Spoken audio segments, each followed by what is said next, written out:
algumas palavras, mais precisamente 10, na abertura deste dia de reflexão dedicado ao sistema financeiro português, em que o Presidente da República fez questão de estar e falar em demonstração da importância que atribui ao tema no quadro do interesse nacional e das suas competências constitucionais.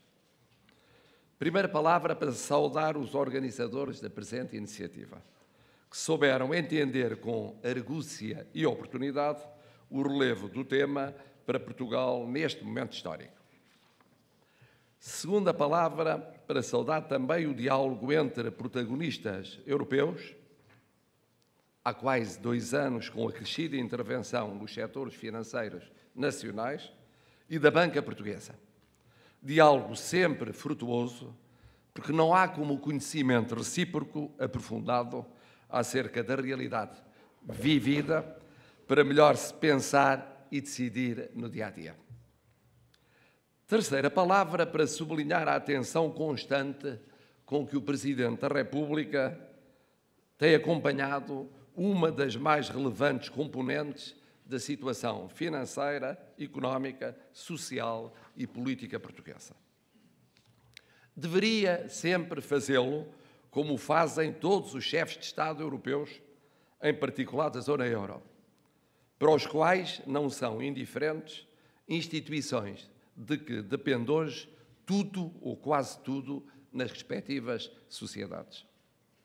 Mas deve, de modo reforçado, como guardião da Constituição da República Portuguesa, que tem inscritos princípios muito claros sobre os fins do Estado, a organização económica e social e poderes bem conhecidos quanto à legislação parlamentar e governamental, tudo próprio de um Estado social de direito e de um sistema semipresencial.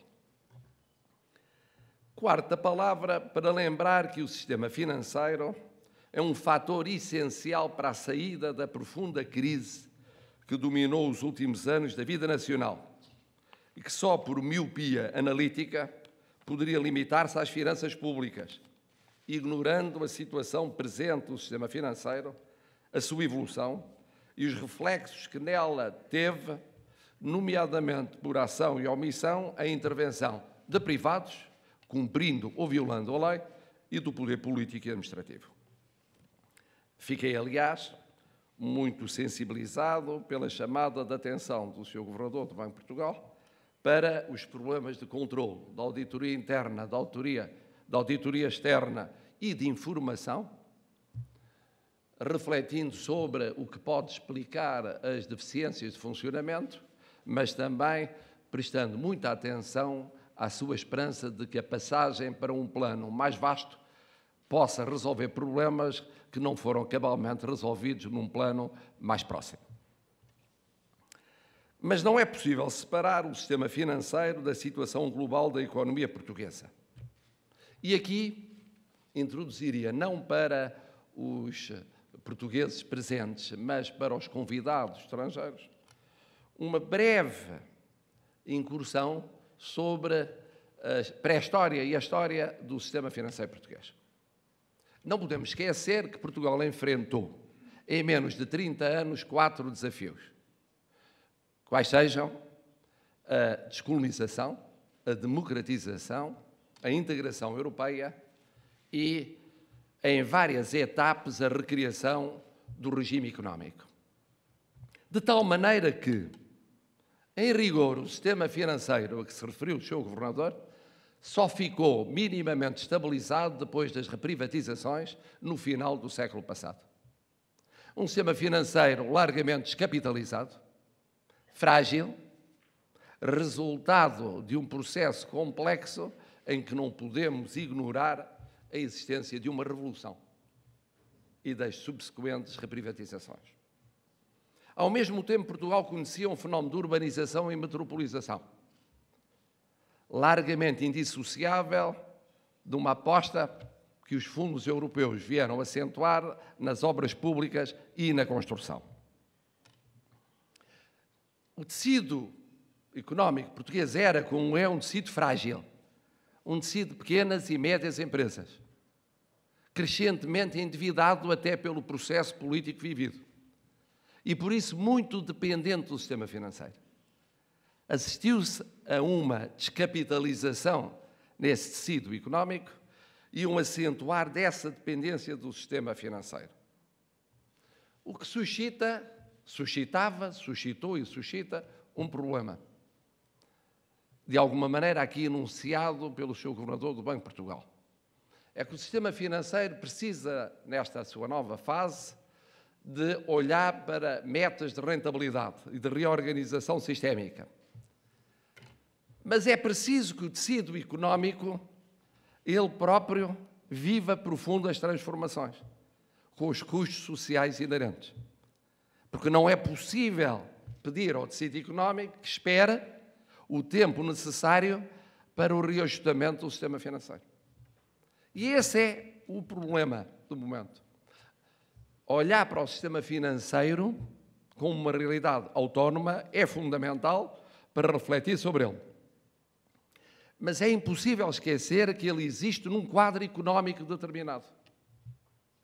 E que esses dois processos em simultâneo, quando se fala da desalavancagem do sistema financeiro, não pensando na desalavancagem da realidade económica, quando se olha e se fala do reajustamento financeiro, não pensando no que isso significa no compasso de espera no tecido económico, é uma realidade duplamente complexa.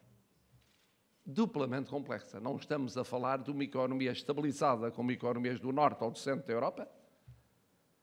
Estamos a falar de uma realidade que conhece 4 transformações que nenhuma outra economia europeia, mesmo do sul da Europa, conheceu em tão curto lapso de tempo. Juntemos a isto alguma referência de natureza conjuntural. A economia portuguesa está a proceder a uma reconversão, particularmente atenta às exportações, mas que é uma reconversão necessariamente dependente da evolução nos mercados de destino. Isso pode significar, nomeadamente, neste ano de 2016, a repercussão da situação nesses mercados, apesar da diversificação ensaiada, ainda com uma apreciável concentração, a repercussão no crescimento do produto interno bruto e seus reflexos financeiros, obrigando a revisões de previsões sem alarmismos, mas com lucidez, se a conjuntura se vier a manter. Por outro lado, também se espera, pensando agora na apreciação europeia do déficit 2015,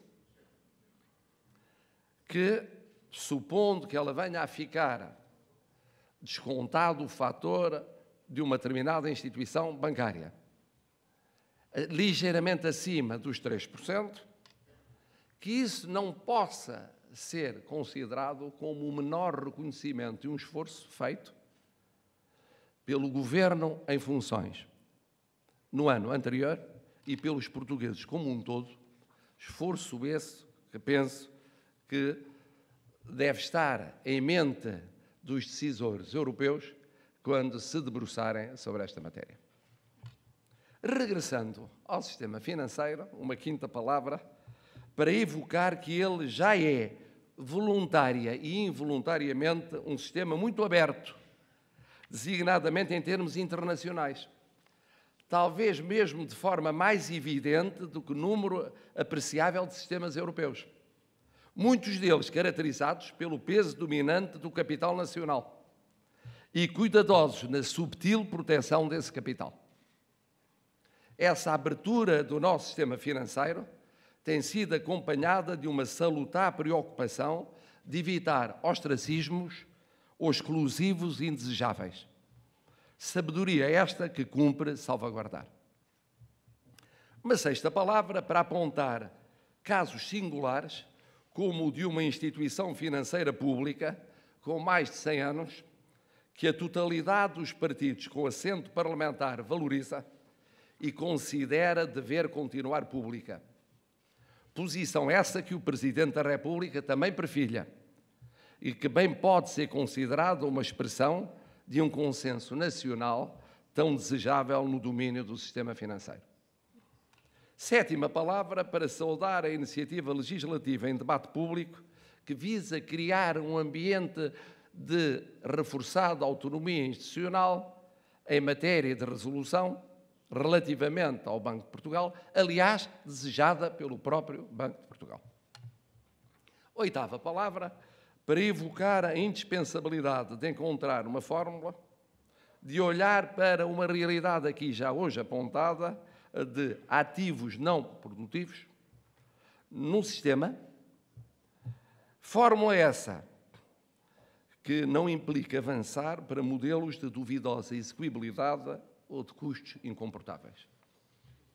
Nona palavra para sublinhar que o financiamento da economia carece, em qualquer caso, de outras fontes para além do sistema bancário. Décima e última palavra para manifestar a esperança de que este encontro possa corresponder às expectativas suscitadas, aplanando caminhos e iluminando ponderações. E neste particular, ouvi com particular atenção, com especial atenção, a intervenção respeitante ao mecanismo de resolução. E retive, primeiro, que é uma realidade nova. Segundo, é uma realidade que faz o seu caminho fazendo. Isto é, aprende todos os dias a concretizar uma realidade que é nova. Terceiro, que supõe um plano europeu e um plano nacional, complementares. Quarto, que exige um fine-tuning altamente sensível na sua aplicação, como tudo o que é novo está a ser testado pela primeira vez. Sendo que se há lição que nós, os que ensinamos ou aprendemos economia, retiramos dessa nossa experiência é que não há soluções perfeitas nem definitivas. Finalmente, que como todos os sistemas deve estar sujeito à autoavaliação, relativamente à forma mais ou menos feliz como prossegue os seus objetivos. Como europeísta convicto, tal como a maioria esmagadora dos portugueses, nada mais relevante do que esperar da parte das autoridades europeias, das instituições europeias, que sejam capazes de aliar inteligência, competência, rigor à compreensão dos factos e ao equilíbrio subtil na sua apreciação. Como Presidente da República, que teve e tem de tomar decisões de peso quanto à legislação largamente ligada ao quadro europeu, nada mais desejável do que não ter de equacionar eventuais conflitos entre interesses comunitários e o interesse nacional. Até porque a grande razão de ser da opção europeia de Portugal foi e é, precisamente, o interesse nacional. Em suma, respeito convicto dos compromissos europeus assumidos, mas, do mesmo modo, noção de que a afirmação da Europa, com o sucesso que nós, europeístas, desejamos, implica soluções sensatas, até porque baseadas na correta avaliação das diversas economias e sociedades que integram esse grande projeto de paz, de segurança, de desenvolvimento e de solidariedade social em que todos nós acreditamos. Bom trabalho é o que vos deseja a todos o Presidente da República Portuguesa.